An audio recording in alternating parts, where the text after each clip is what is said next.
माँ के पैरों तले जन्नत है और बाप जन्नत का दरवाजा है ही इस्लामची शिकवण आहे.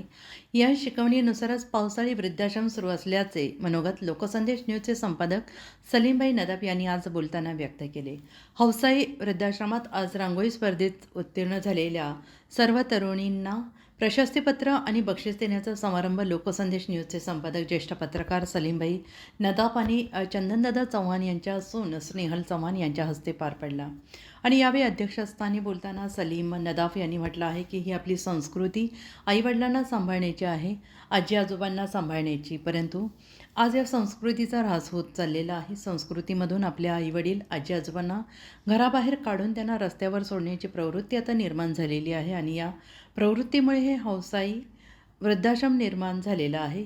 या अशा वंचित सोडलेल्या आईवडिलांना आजी आजोबांना ही संस्था आपल्या आईवडिलांप्रमाणे सांभाळ करते. ही फार मोठी जमेची बाजू आहे. या अशा वंचित लोकांसाठी फार मोठी भाग्याची गोष्ट आहे.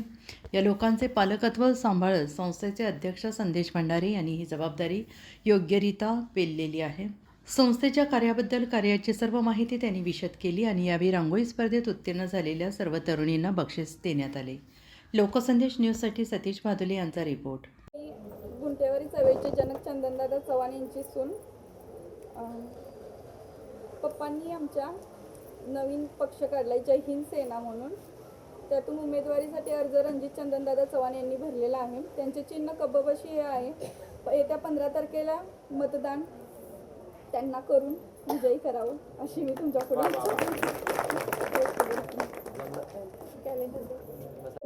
म्हणजे घरापासून जवळ आहे काय घरात थांबूशी वाटत नाही. हे तर तुमच्या सगळ्या मैत्रिणी झाल्यात ना. घरात एकटं कोणत्या वाटेल ना. तर रोज सकाळी चेकिंग आहे साहेब. बरं. सकाळी नर्स असते का किंवा नर्स चांगले चेकअप करते, औषध गोळ्या वेळेवर, नाश्ता, डॉक्टर आणि नर्स सांगतात. योगा पण आहे. योगा पण आहे. आणि कॉमेडी टाइम टू टाइम कार्यक्रम म्हणजे मनोरंजन पण काहीतरी पाहिजे. आहे. तुम्ही काय करताय ना मनोरंजन मध्ये? गाणी वगैरे म्हणा. आता जुनी गाणी वगैरे असं म्हणा. जुनी गाणी म्हणायचं जरा तुमचे त्याचे लग्नात वगैरे म्हणते मला वाटतं थोडं चालला बरं वाटतं त्या दिवशी टाइमपास होईल. पाय असं मार्क ओढायला लागलं तर करायचं नाही. काय सुंदर सगळी घालता तुम्ही सगळी छान वाटते. माझ्याकडं तुम्हाला सांगतो, माझ्याकडे एक अर्धा ऑर्केस्ट्रा आहे. त्याच्यातलं एखादा लव आहे आपण म्हणजे सगळ्यांचं नाही, सगळ्यांचं मनोरंजन व्हावं, तुम्ही बघत बसा असं. म्हणजे तुम्हाला एका दिवशी काहीतरी असं एखादं काहीतरी कार्यक्रम किंवा असे काहीतरी दिवस असा येतो ना 15 वर्ष 20 करता येते का अडचण तुम्हाला? बाकीच्या ठिकाणी वृद्धाश्रमांमध्ये महिना 15,000 10,000 5,000 अशा फीस असते. बरं. आपण इथं त्यांच्याकडनं आणि सगळे सोय आहे. कमी आली आम्हाला काय कमी पडत नाही, पडणारच नाही का. छान काम आहे. बघून आम्हाला आनंद वाटला. म्हणजे आम्ही कधी आलोच नाही ना, आनंद वाटला. आणि असे म्हणजे आपण आयुष्यात राहिलो नाही राहिलो तरी 20-30 वर्ष चांगली एवढं नियोजन केलं.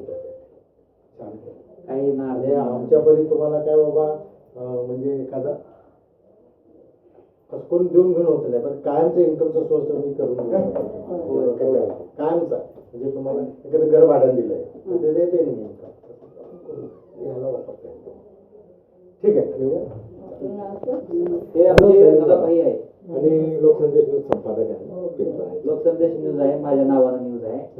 5-6 वर्षापूर्वी म्हटलं तुम्हाला घ्या त्यात तेवढं या म्हटलं होतं, पण ते आता वेळ मी दिल्लीला गेलो. येऊ का? काळजी घ्या. आज हौसाई वृद्धाश्रम सांगलीमध्ये सलीमभाई नदाफ लोकसंदेश न्यूज चे कार्यकारी संपादक सर आपल्या वृद्धाश्रमामध्ये आलेले आहेत. तसेच त्यांचे सहकारी सतीश उत्तमराव भादुले हे सुद्धा लोकसंदेश न्यूजचे पत्रकार आहेत. आपल्या वृद्धाश्रमाला भेट देण्यासाठी म्हणून आज खास ते इथे आलेले आहेत. तर प्रथम मी आपल्या हौसाई वृद्धाश्रमच्या वतीने त्यांचं स्वागत करते. तसेच आज हौसाई वृद्धाश्रम सांगलीचे चेअरमन सिद्धार्थ कांबळे सर यांचा आज वाढदिवस आहे. तर आपल्या वृद्धाश्रमच्या वतीनं, आपल्या सर्व स्टाफच्या वतीनं आपण सर्वजण त्यांना वाढदिवसाच्या हार्दिक शुभेच्छा देऊया. आणि पूजा मॅडम त्यांच्यासाठी एक खास वाढदिवसाचं गाणं म्हणतील. तर त्यांना मी विनंती करते की त्यांनी वाढदिवसाचं गाणं